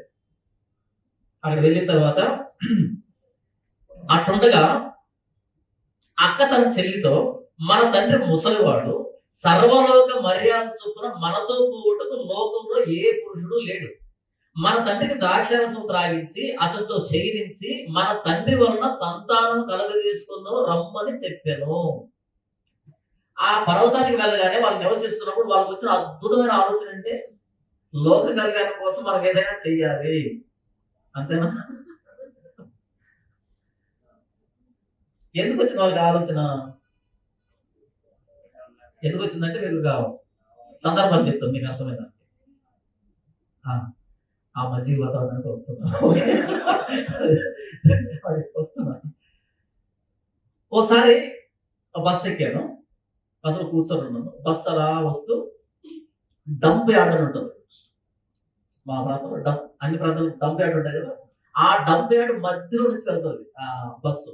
రోడ్డు మధ్యలో ఉంటది. మొత్తం అంతా చెత్త చెదారు మొత్తం అంతా ఈ టౌన్ లో ఉండేటివన్నీ తీసుకొచ్చి అక్కడ వేస్తారనమాట. కొన్ని కిలోమీటర్ల మేర చెత్త పేరుకుపోయి ఉంటుంది. పొగ వస్తూ ఉంటది, కుళ్ళిపోతూ ఉంటాయి, పేపర్లు గాలి వేసిపోతూ ఉంటాయి. అక్కడ డంప్ యార్డ్ వస్తుండగా ఇక్కడ నుంచి వాసన స్టార్ట్ అవుతుంది. ఇలా ఖర్చులు తీసుకొని అందరూ ఇలా పెట్టుకుంటారు. కిటికీలన్నీ క్లోజ్ చేసేసి ఉంటారు. అలా డంప్ యార్డ్ లోంచి 1 కిలోమీటర్ వెళ్ళిన తర్వాత అటువైపు వచ్చిన తర్వాత అప్పుడు తీసేస్తారు. అప్పుడు నార్మల్‌గా ఆస్వాదిస్తూ వస్తారన్నమాట. ఇది జరిగే పరిస్థితి. అయితే నేను కూర్చొనున్నాను. అయితే ఆ డంప్ యార్డ్‌లో కొంతమందుంటారు. ఆ డంప్ యార్డ్‌లో అక్కడ ప్లాస్టిక్ బాటిల్ ఏరుకోవడం, అక్కడ పేపర్‌లు ఏరుకోవడం, అవి తీసుకొచ్చి టౌన్‌లో అమ్ముకోవడం. ఇలా డంప్ యార్డ్‌లో ఉంటారు కొంతమంది. ఒక 4, 5 కుటుంబాలుంటాయి. ఇల్లేసుకొని వాళ్ళు పందులు మేపుకుంటూ బతుకుతుంటారు. ఆ డంప్ యార్డ్‌కి రాగానే బస్సు ఆగింది. ఎందుకు వీళ్ళ కోసం వీళ్ళెవరో ఆపారు. ఒక నలుగురు ఎక్కారు దాంట్లో. ఎక్కిన తర్వాత మళ్ళీ బస్సు కదిలింది. డంప్ యార్డ్ దాటిన తర్వాత అందరూ ఇలా పెట్టుకున్నాం. దాటిన తర్వాత అందరూ కర్చీఫ్‌లు తీశారు. నేను కూడా కర్చీఫ్ తీశాను. తీయగానే పదే పదే గుప్పు గుప్పుమని ఒక వాసన వస్తుంది. అదే సేమ్ వాసన వస్తుంది. నాకు అర్థం కాలే. ఎక్కడి నుంచి వస్తుంది ఇది అని. ఆ! ఎక్కడి నుంచి వస్తుంది ఈ వాసన అని. ఆ ఎక్కిన వాళ్ళందరి కాళ్ళు చూసాను. ఏమైనా తొక్కి వచ్చారా? ఏంటి కాళ్ళు చూసాను. వాళ్ళు బయట నుంచి కిందకి అంతా చూస్తుంటే నీట్‌గా డ్రెస్ ఏసుకున్నారు. ఏమంటారు ఉతికిన బట్టలు మంచి బట్టలు ఏసుకున్నారు. వాళ్ళు పక్కన టౌన్‌కి వస్తున్నారు కదా! నీట్‌గా రెడీ అయ్యి వచ్చారు. స్నానం చేసారు, మంచి బట్టలు వేసుకొని వస్తున్నారు. అయినా వాసన వస్తుంది. ఎక్కడి నుంచి వస్తుంది? ఎక్కడి నుంచి వస్తుంది? ఎంత సేపు ఆలోచన అర్థం కావట్లేదు నాకు. సేమ్ స్మెల్ వస్తుంది. వాళ్ళు మంచి బట్టలు వేసుకున్నారు. మరి మురికి మురికి బాగానే ఉన్నారు. చాలా సేపటికి నాకు అర్థమైంది ఏంటంటే, వాళ్ళు బట్టలు ఉతుకున్నారు. బట్టలు ఉతుకున్నది ఎక్కడ ఆరేస్తారు వాటిని? ఆ! డంప్ యార్డ్‌లోనే అక్కడే ఆరేస్తారు. వాటికి ఏ గాలి తగులుతది? అదే గాలి తగులుతది. నెక్స్ట్ వాళ్ళు స్నానం చేసిన వాళ్ళ చర్మానికి ఏ గాలి తగులుతది? అదే గాలి తగులుతది. కదా! సో, ఆ వాసన అన్నది వాళ్ళకి అంటుకొని మేమేంటి జస్ట్ దాని ద్వారా అలా వచ్చి అటువైపు వచ్చేస్తాం అయిపోతది. వాళ్ళు అక్కడే ఉంటారు. సో, ఆ వాసన అన్నది వాళ్ళకి అంటుకొని పోయిందది. ప్రాబ్లమ్ ఏంటంటే వీళ్ళు అక్కడ నివసించడమే వాసనకి కారణం అని అర్థమైంది నాకు. ఓకే. ఎక్కడ మనం నివాసం ఉంటామో ఆ వాసన అంటుకుంటది మనకి. క్లియరా? క్లియరా? ఇప్పుడు సొదొమ గొమొర్రాలో వీళ్ళు ఎంబీబీఎస్ చేస్తున్నారు కదా! ఇద్దరు ఆడపిల్లలు. వీళ్ళకు ఏ వాసన అంటుకుంది? సొదొమ గొమొర్రా వాసన అంటుకుంది. ఆ వాసన పర్వతం ఎక్కిన తర్వాత బయటకొచ్చింది. అప్పుడు తెలిసింది లోతుకి. ఆ పర్వతం మీదకి వెళ్ళినప్పుడు, ఆ పర్వతం గుహలో నివసిస్తున్నప్పుడు నాన్న అనే రిలేషన్ మిస్ అయిపోయింది. ఎలా కనపడ్డాడు వాళ్ళకి? పురుషుల్లా కనిపించాడు. ఆ నాన్న యాక్చువల్‌గా ఎలా కనిపించాడు? పురుషుల్లా కనిపించాడు. ఈ బిహేవియర్‌ని లోతు మిస్ అయ్యాడు. మీ పాయింట్ అర్థమవుతుందా? వీళ్ళిద్దరిలో ఇలాంటి బిహేవియర్ ఒకటి వచ్చింది అనే విషయం లోతు మిస్ అయ్యాడు. మరి భక్తిపరుడు కదా! నీతి గల తన మనసుని నొప్పించుకున్నాడంట బయటోళ్ళని చూసి. ఇంట్లో వాళ్ళని మర్చిపోయాడు. బయటోళ్ళని చూసి ఏంటి వీళ్ళు ఇలా ఉన్నారనుకున్నాడు తప్ప ఇంట్లో ఇద్దరు అదే లక్షణంలో పెరుగుతున్నారనే విషయం తెలీదు ఆయనకి. ఎలా తెలుస్తది? ఎప్పుడు బైబిల్ చదువుకొని ప్రార్థన చేసుకొని కదా! అప్పుడప్పుడు లోకాన్ని కూడా చూడాలి. అప్పుడప్పుడు బయట ఎలా ఉన్నారు ప్రజలు చూడాలి. ఎలాంటి పోకడలు, ఎలాంటి కల్చరు, ఎలాంటి విధానాలు బయట వస్తున్నాయని చూడాలి. కదా! మనకేం పనండి బయట వచ్చి. బయటోళ్ళతో మనకేం పని? అనొచ్చా? అనకూడదు. నాకు తెలుసుకోవడానికి సోమరితనం అని చెప్పు. ఎందుకు ఈ సుద్దపూస కబుర్లన్నీ? తెలుసుకోవాలి అంటే నీకు బాధ్యత ఉండాలి. బయట ఏం జరుగుతుందో తెలియాలి. ఇంట్లో ఇద్దరు ఆడపిల్లలు ఎలా తయారవుతున్నారు, లేదా తన భార్య ఎలా తయారవుతుందో కూడా తెలీదు ఆయనకి. వెనక తిరిగి చూడకుండా బయలుదేరంటే చూసి మధ్యలోనే ఉప్పు స్తంభం అయింది. ఆవిడ ఎలా బిహేవ్ చేస్తుంది, ఎలా మారిపోయిందని తెలీదు ఆయనకి. బాధ్యత కలిగిన భర్త కదా! నెక్స్ట్ ఇద్దరు పిల్లలు వాళ్ళు ఎలా మారిపోతున్నారని ఇద్దరిని పసిగట్టలే ఆ వ్యక్తి. ఎప్పుడైతే ఆ పర్వతం మీదకి వెళ్ళాడో వీళ్ళిద్దరికి నాన్న పురుషుల్లా కనిపించాడు. నాన్నలా కనిపించలేదు. అప్పుడు అక్కొచ్చి చెల్లి చెబుతుంది ఏమని? 31 వచనం. అట్లుండగా అక్క తన చెల్లెలితో మన తండ్రి ముసలివాడు, సర్వలోక మర్యాద చొప్పున మనతో పోవుటకు లోకంలో ఏ పురుషుడు లేడు. ఆ, లోకంలో ఏ పురుషుడు లేడంట. కాలిపోయింది ఎన్ని పట్టణాలు? సొదొమ, గొమొర్ర, అద్మ, సెబోయం 4 పట్టణాలు పోయాయి. ఆ చిత్రీకరణ ఉంటుంది. ఈ 4 పట్టణాలు పోయాయి. హిట్ లిస్ట్ లో సోయర్ కూడా ఉంది. మొత్తం 5 పోవాలి, 5 పట్టణాలు నాశనానికి. కానీ ఈయన కోరుకున్నాడు కాబట్టి సోయర్ వదిలిపెట్టాడు. మరి కాలిపోయింది 4 కదా. మరి మిగతా ప్రాంతాలకు అలాగే ఉన్నాయి కదా. అబ్రహాం బ్రతికే ఉన్నాడు కదా. అబ్రహాం దగ్గర బంధువులు ఉన్నారు కదా, పనులు ఉన్నారు కదా, మిగిలినటువంటి ప్రపంచం చాలా ఉంది కదా. మరి ఏ పురుషుడు లేడంటారంటే, మీరు పర్వతం మీద ఉన్నారు. పర్వతం చేసే కూడా మనుషులే కదా. వీళ్ళు అనుకున్నది చేసుకోవడానికి వీళ్ళు పెట్టుకున్న జస్టిఫికేషన్ అది అంతే. వీళ్ళు పెట్టుకున్న రీజన్ అంతే. అది వీళ్ళ సమర్థింపు తప్ప అక్కడ ఎందుకు వీళ్ళకి ఎలాంటి లక్షణాలు వచ్చాయి? వాళ్ళు పెరిగిన వాతావరణం, ప్రతిరోజు అవే మాటలు వింటున్నాం. ఎలా తయారవుతావు? ఒకసారి మా బంధువుల్లో ఎవరితో మాట్లాడుతున్నాను. మా బంధువుల్లో నేను ఆవిడతో మాట్లాడుతుంటే పక్కనే ఆవిడ కూతురు ఉంది. ఆ పాపకి ఎంత నాకు తెలిసి 3 సంవత్సరాలు ఎంత ఉంటుంది, 3 years. మాట్లాడుతూ ఇలా ఉంది. నేను అనుకున్నా 3 సంవత్సరాల పాప పెట్టి ఏమవుతుంది అనుకున్నా. అంతే కదా, 3 సంవత్సరాల పాప పెట్టి ఏమవుతుంది? ఏం తెలుసా పాపకి? తిరిగి 3 సంవత్సరాలు కాదు 30 సంవత్సరాలు తెలుసంట. 3 సంవత్సరాలు కాదంట, 30 సంవత్సరాలు ఆవిడ తెలుసంట. 3 సంవత్సరాలు కాక ఒకేసుకుంటున్నది. పల్లెటూరులో వాళ్ళ అవ్వ దగ్గర పెరిగింది. నిద్ర లేచినప్పటి నుంచి నిద్రపోయిన ఇదే వ్యవహారం. పల్లెటూరు ముసలి ఏం పని చేస్తుంటారు? ఇదే వ్యవహారం. ఇది వేరే టాపిక్ ఉండదు ఆ దగ్గర. ఆ టాపిక్ తీసేసి చచ్చిపోతారేమో అనిపిస్తుంది వాళ్ళు చూస్తే. ఇవే మాటలు విని 3 సంవత్సరాలు కాబట్టి 30 సంవత్సరాలు ఆవిడకి వచ్చిన ఎక్స్పీరియన్స్ వచ్చిందంట. పసిగట్టేస్తుందంట, తెచ్చిపోతుందంట. ఇప్పుడు నా తెలిసి బాబుకి 20-25 వచ్చి ఉంటాయి. ఇప్పుడు ఎలా తయారైంటది? 3 సంవత్సరాలకి 30 వస్తాయి. మరి 20 సంవత్సరాలకి క్యాల్కులేట్ చేయడం మ్యాథ్స్ వస్తాయి. మనం ఎవరి దగ్గర పెరుగుతున్నాం, ఏ మాటలు వింటున్నాం, దాన్ని బట్టి మన బిహేవియర్ ఆధారపడి ఉంటుంది. నువ్వు విని ఏమనిపిస్తుంది? వినటం వలన చెవికి తృప్తి ఉండదు, చూచటం వలన కంటికి తృప్తి ఉండదు, చేర్చుట వలన కదా, చూచటం వలన వినటం వలన తృప్తి ఉండదు, చేసేదాన్ని బట్టి తృప్తి వస్తుంది కదా. నువ్వు ప్రతిరోజు అదే కదా. ఒకసారి మా మేడం, మా పేరెంట్ మాకు ప్రాక్టికల్స్ వర్క్ ఇచ్చింది. మేము చేస్తున్నాం. అలా గంట నుంచి పెట్టుకుని దిగాలు కూర్చొని ఉంది.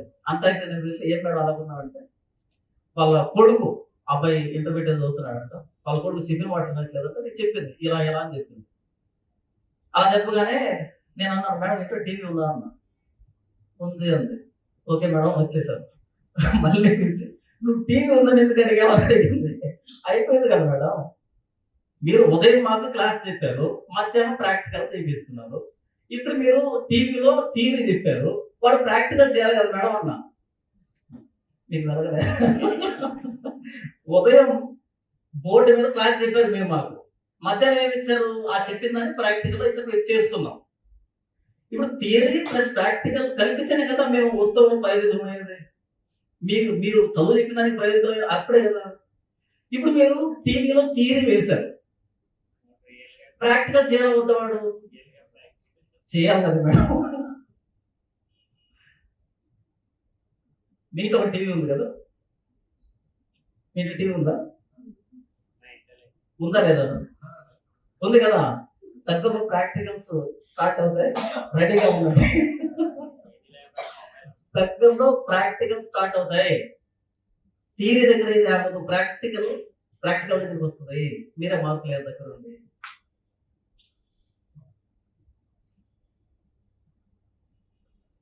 నేను అంటే చాలా సంవత్సరాల క్రితం ఎక్కడికి బయలుదేరాలి, ఉదయాన్నే బయలుదేరాలి.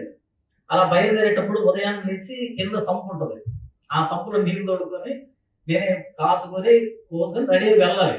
ఏది తెల్లవారుజాము 3 గంటలప్పుడు ఇదంతా జరిగింది. నేను వచ్చాను ఆ సంపులో నీళ్లు తోడడానికి వచ్చాను మెల్లిగా. ఆ టైంలో కింద వేరే వాళ్ళు ఉంటారు. కిటికీలోంచి పెద్ద పెద్ద డైలాగులు వినపడుతున్నాయి. సినిమా డైలాగులు. ఏం డైలాగులు అంటే, "నాన్న నువ్వెందాక చెప్పు నేను ఆ అబ్బాయినే పెళ్లి చేసుకుంటా" అని డైలాగ్ వినపడుతుంది. ఈ 3 గంటలప్పుడు ఎప్పుడో ఈ డైలాగ్ ఏస్తుంది. కిటికీలోకి తొంగి చూస్తే అటు నాన్న పడుకున్నాడు, ఇటు అమ్మ పడుకోంది. మధ్యలో 3 సంవత్సరాల పాప మొబైల్ పెట్టుకొని చూస్తూ ఉంది. డైలాగ్ అది. నేను అనుకున్నాను ఇక సరిగ్గా 12 ఏళ్ళకి ఇదే డైలాగ్ ఈ పాప చెప్తాదేమో అనుకున్నా. పాయింట్ అర్థమైందా? 3 సంవత్సరాల పాప 3 గంటలప్పుడు తెల్లవారుజామున ఈ డైలాగ్ వింటూ ఉంటే ఆ పాపకు 15 సంవత్సరాల వయసు వస్తే ఏ డైలాగ్ వేస్తది? అవునా? అప్పుడు వీళ్ళిద్దరికి నిద్ర పట్టదు. ఇప్పుడు నిద్రపోతున్నారు కదా, అప్పుడు నిద్ర పట్టదు. కల్చర్ ఎక్కడ బ్రతుకుతున్నాం, ఏ కల్చర్లో బ్రతుకుతున్నాం, అదే వాసన అంటుకుంటది. మన మెదడుకి అదే ఆలోచన అంటుకుంటది, మన అన్నింటికి అదే ఆలోచన అంటుకుంటది. ఆ ఆలోచన బయటికి రాలేం. మరి ఏం చేయాలి? లోతు ఏం చేయాలి? లోతు నీతిమంతుడైతే తను బ్రతికితే సరిపోతుందా? తనొక్కడు బ్రతికితే సరిపోతుందా? ఇంట్లో భార్య ఎలాగుంది, పిల్లలు ఎలా ఉన్నారు, వీళ్ళు ఎవరితో ఏ ఫ్రెండ్స్ తిరుగుతున్నారు, ఎలాంటి సినిమాలు చూస్తున్నారు, ఎలాంటి యాప్లు డౌన్లోడ్ చేసుకున్నారు, ఇవన్నీ చూడాలవుతా? అసలు చూడం కదా. చూస్తామా? చూడాలంటే అవన్నీ మనం చేయకూడదు. ఆ? చూడాలంటే అవన్నీ మనం చేయకూడదు. మనం చేసినవన్నీ చూడలేము, చూసిన వాల్యూ ఉండదు. సొదొమ గొమొర్రాలో బ్రతుకుతున్నాం అని చెప్తున్నా. మనం కానీ మన పిల్లలు కానీ ఎక్కడ బ్రతుకుతున్నాం? సొదొమ గొమొర్రాలో బ్రతుకుతున్నాము. చూడండి, ఆ రాత్రి వారు తమ తండ్రికి ద్రాక్షారసం త్రాగించిన తర్వాత అతని పెద్ద కుమార్తె లోపలికి వెళ్ళి తన తండ్రితో శయనించెను. కానీ ఆమె ఎప్పుడు శయనించెనో ఎప్పుడు లేచిపోయినో అతనికి తెలియలేదు. అంత స్పృహ లేకుండా పోయాడు. మరి ఏం తాగుతున్నా తెలియదు. ద్రాక్షరసం తీసుకొచ్చారు. మనోడికి అలవాటు లేకపోతే తాగడు కదా. ద్రాక్షరసం అలవాటు లేకపోతే తాగడం. అలవాటు ఉంది, మీరు తాగించారు. తర్వాత చూడండి 34 వచ్చిన మరునాడు అక్క తన చెల్లెని చూసి, నిన్న రాత్రి నా తండ్రితో నేను శయనించదని. ఆ మాట చూడండి, నిన్న రాత్రి నా తండ్రితో నేను శయనించదని, ఈ రాత్రి అతని ద్రాక్షరసం తాగించిన తర్వాత నీవు లోపలికి వెళ్ళి అతనితో శయనించుము. అలాగున మన తండ్రి వలన సంతానం కలుగు చేసుకుందామని చెప్పాను. ఇంతకీ ఆ వచ్చిన సంతానం ఎలా ఉంటారు? ఈ పర్వర్ట్స్ నుంచి వచ్చిన పిల్లలు ఎలా ఉంటారు? హైపర్ పర్వర్ట్స్ అంటారు కదా. ఆ రాత్రి వారు తమ తండ్రికి ద్రాక్షరసం త్రాగించని. అప్పుడు ఆ చిన్నది లేచి అతనితో శయనించను. ఆమె ఎప్పుడు శయనించనో ఎప్పుడు లేచిపోయినో అతను తెలియలేదు.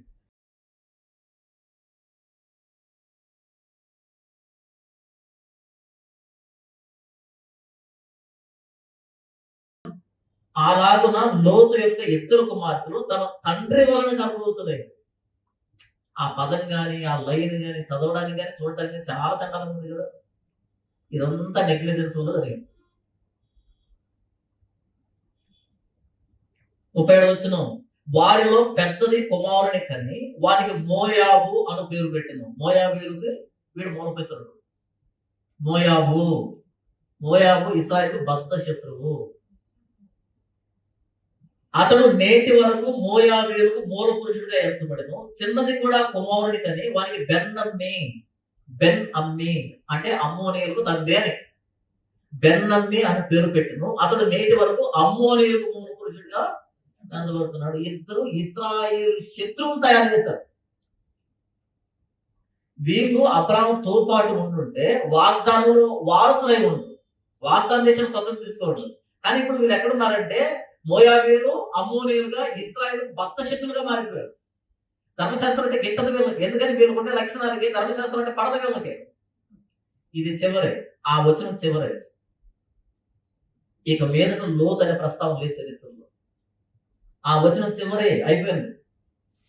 ఎప్పుడు క్షేమించారో ఎప్పుడు లేచిపోయారో తెలియదు. ఎప్పుడు లోతు ప్రస్తావన ఆగిపోయిందో కూడా తెలియదు మనకి. అయిపోయింది. ఆయన చరిత్రను చెప్పేసి డస్ట్‌బిన్‌లో పడేసాడు. వద్దు నువ్వు నాకు అని. మళ్ళీ ఎక్కడో రిపీట్ అయిందనమాట. ఆయన నొచ్చుకున్నాడని. ఏది అంతకుముందు జరిగిందని మాత్రం చెప్పాడు తప్ప, ఆ తర్వాత జరిగింది ఆయన కంటిన్యూషన్ లేదు. ఏమని చెప్పుకుంటాడు? ఏంటి ఆయన తర్వాత తెలిసిన తర్వాత మీ ఇద్దరు ప్రెగ్నెంట్ ఎలా అయ్యారని అడుగుంటాడా? అడుగుంటాడా? నాన్నగారు మనవాడిని ఎత్తుకోండి అంటే ఎవరికి ఏం మనవాడు, ఎవరికి పుట్టారంటే ఏమని ఎత్తుకుంటాడు, ఏమని చెప్పడం, ఏం చెప్పాలి కదా. ఆ? ఎవరు మొక్కట్లు వచ్చింటాయి మరి, ముక్కు కళ్ళు ఎవరికి వచ్చింటాయి, చాలా చండాలి కదా. ఈ 19వ అధ్యాయం చివరి వచనంతో లోతు చరిత్ర, లోతు లెగసీ డస్ట్ బిన్ లో పడింది. ఇక తీసుకున్నది వద్దు, నీ ప్రస్తావనే వద్దు. సొదొమ గొమొర్రాకు వెళ్ళడం ఒక తప్పు అయితే, అక్కడనే కంఫర్టబుల్ గా ఉండడం ఇంకో తప్పు అయితే, అక్కడనే రాత్రి డిస్కషన్ పెట్టడం ఇంకో తప్పు అయితే, అక్కడి నుంచి రావడానికి లేట్ చేయడం ఇంకో తప్పు అయితే, అక్కడి నుంచి బయటికి తీసుకొచ్చినా సరే ఆ సోయర్కి వెళ్తాను ఇంకో తప్పు అయితే, అక్కడి నుంచి ఆ పర్వతం మీదకి వెళ్ళి సారా అలవాటు చేసుకోవడం ఇంకో తప్పు అయితే, వీళ్ళిద్దరు ప్రవర్తన పసిగట్టలు కూడా ఇంకో తప్పు అయితే ఏం చేయాలి? ఈ ముగ్గురు ప్రస్తావన ఇక కనిపించలేదు చరిత్రలో. వదిలిపెట్టేసరికి వద్దు, ఇలాంటి వద్దు అని. ప్రస్తుతం మనం ఉన్నటువంటి సమాజం సొదొమ గొమొర్రా అలాంటి పరిస్థితుల్లో ఉన్నాం. మనం లోతు లాంటి వాళ్ళం కావచ్చు భక్తి విషయంలో, కానీ మన కుటుంబాల్లో కూడా తేడా జరిగే అవకాశం ఉంది. నువ్వు లోతు లాంటి దానివైనా, లోతు లాంటి వ్యక్తివైనా ఒక్కసారి నీ భక్తిని, నీ విశ్వాసాన్ని కాస్త కొంచెం పాజ్ ఇచ్చి, చేతులే కొంచెం పాజ్ ఇచ్చి ఒకసారి కుటుంబం వైపు చేర్చుడు ఏం జరుగుతుంది అని. చాలా విషయాలు తెలుస్తుంది నీకు. సమాజాన్ని చూడు, చాలా విషయాలు తెలుస్తుంది నీకు. ఎందుకంటే రేపు నీ చరిత్ర డస్ట్బిన్ లో పడుకుని ఉండాలంటే నీకు అవసరం కొంతమంది చరిత్రలు. అలా జరిగింది. ఆదికాండం 19వ అధ్యాయంతో దేవుని ఉగ్రత ఎలా కుమ్మరించబడిందంటే అగ్ని గంధకాలు కురిపించి మొత్తం నేల మొలకలతో సైతం నాశనం చేశాడు. ఈ 19వ చివరి వచ్చిన వచ్చేప్పటికి లోతు చరిత్రే నామరూపాలు లేకుండా పోయింది. లోతు లెగసీ లేదు అసలు, లోతుకు వారసత్వం లేదు అసలు. ఒకవేళ ఇప్పటికి భూమి మీద అమ్మోనీయులు, మోయాబీయులు ఉన్నారంటే వీళ్ళు నా సంతానం చెప్పుకోవడానికి కూడా సిగ్గుపడేటువంటి సంతానం వాళ్ళు. ఇప్పటికీ శత్రువులు ఇశ్రాయేలు యూదులకి. ఇలాంటి లెగసీ కనుక మన జీవితంలో వస్తే పరిస్థితి ఏంటి? అర్థమవుతుందా? ఇక్కడ ఆదికాండాన్ని మీరు చూస్తే 19వ అధ్యాయం మీరు చూస్తే లోతుని దేవుడు తప్పించడానికి, నాకు తెలిసి నా అనాలిసిస్ ప్రకారంగా ఆయన ప్రవర్తించే బిహేవియర్ చూస్తే తప్పించడానికి ఆ వ్యక్తి పనికిరాడు. దేవుడే కనికరం చూపించి, కనికరం చూపించి అని అన్నాడు అంటే కనికరం చూపించాల్సిన అవసరం లేదు అక్కడ. కనికరం చూపించబడడానికి అర్హుడు కాదు అసలు, అయినా కనికరం చూపించాడు. తనే చేతులు పట్టుకుని బలవంతంగా బయటికి తీసుకొచ్చాడు. అప్పటికి తను రికమెండ్ చేస్తే ఇంకొక ఊరిని వదిలిపెట్టేశాడు ఈయన కోసం. దాన్ని నాశనం ఊరినే వదిలిపెట్టేశాడు ఈయన కోసం. కానీ దారి మధ్యలో భార్య చచ్చిపోయింది. అక్కడ తప్పించుకున్న తర్వాత ఇద్దరు చరిత్ర లేకుండా చేసేసారు. అగ్ని గంధకాలలో నుంచి దేవుడు చెయ్యి పట్టుకుని లాక్కొని వచ్చాడు వీళ్ళని, అర్హులు కానప్పటికీ అబ్రాహం చేసిన ప్రార్థన బట్టి.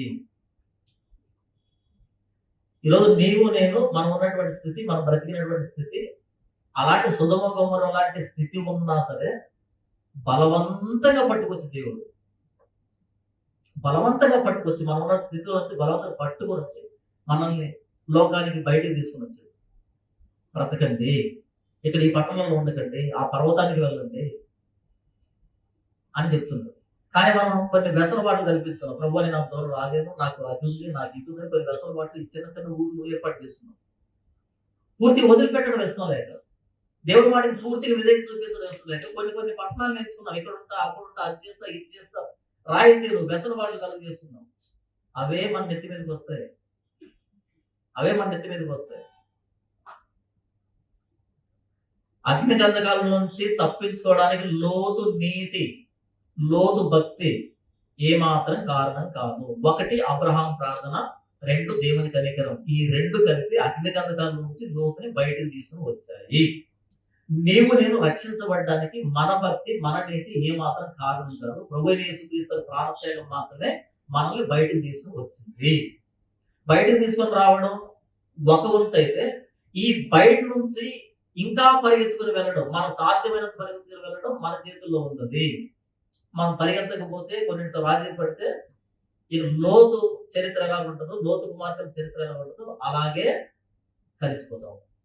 అందుకని పరిశుద్ధాత్మ దేవుని అనుగ్రహించి, మన పరిశుద్ధాత్మ దేవుని అనుగ్రహించి, మీ శక్తితో మీరు పరిగెత్తలేరు, మీ శక్తితో మీరు జయించలేరు, పరిశుద్ధాత్మ దేవుని ద్వారా మీరు ఈ లోకాన్ని జయించండి అని పరిశుద్ధాత్మ దేవుడు ఇచ్చాడు ప్రభువైన యేసుక్రీస్తు. అందుకే మేమేం చేయాలన్నప్పుడు మీరు మారు మనసు పొంది పాపక్షమాపణ నిమిత్తం ప్రతివాడు యేసుక్రీస్తు నామములో బాప్తిసం పొందండి, అందరూ పాపలు క్షమించబడ్డాయి. అప్పుడు మీరు పరిశుద్ధాత్మ వరం పొందుతారు. ఈ పాపం నుంచి బయటకు తీసుకుని రావడానికి ప్రభువైన యేసుక్రీస్తు చేయబడుతున్నాడు సిలువ మీద నుంచి. అక్కడి నుంచి మరలా పరిగెత్తడానికి పరిశుద్ధాత్మ దేవుడు చేయబట్టుకోకపోతే మనం పరిగెత్తలేం, లోతులాగే నాశనం అయిపోతాం. అందుకని పరిశుద్ధాత్మ దేవుడు మనం చనిపోయేంత వరకు మనం చేయబట్టుకుని నడిపించడానికి పరిశుద్ధాత్మ దేవుడు ఈ లోకానికి వచ్చాడు. ఒకవేళ ఇందులో ఏది మిస్ అయినా సరే మనం నామరూపాలు లేకుండా పోవడం ఖాయం, తథ్యం. ఆదికాండం 19వ అధ్యాయం మొదటి వచనం నుంచి చివరి వచ్చే వరకు మనకు చెప్తున్నటువంటి సందేశం, ప్రభువైన యేసుక్రీస్తు సిలువ మాత్రమే రేపు దేవుని ముగ్గురు గురించి మనల్ని తప్పించేది, మనం విడిపించేది. ప్రభువైన యేసుక్రీస్తు వాగ్దానం చేసిన పరిశుద్ధాత్మ దేవుడు మాత్రమే మిగిలినటువంటి జీవితంలో మనము చివరి దాకా నడిపించుకుని వచ్చేది. ఏది మిస్ అయినా సరే లోతు కుమార్తె నశించినట్టుగా, లోతు నశించినట్టుగా, లోతు భార్య నశించినట్టుగా, సొదొమ ప్రజలు నశించినట్టుగా నశించిపోవడం ఖాయం.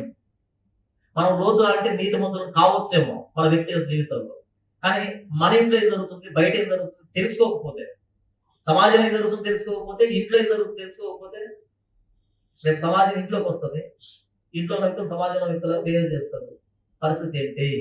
కాబట్టి మనకి భక్తి ఉండాలి, బయట నాలెడ్జ్ ఉండాలి, బయట ఏం జరుగుతుందో తెలియాలి. ఇది ఆదికాండం 19వ అధ్యాయం మనకి ఇస్తున్నటువంటి సందేశం. దేవుడు వాక్యాన్ని జీవించడం కాక ఆమెన్.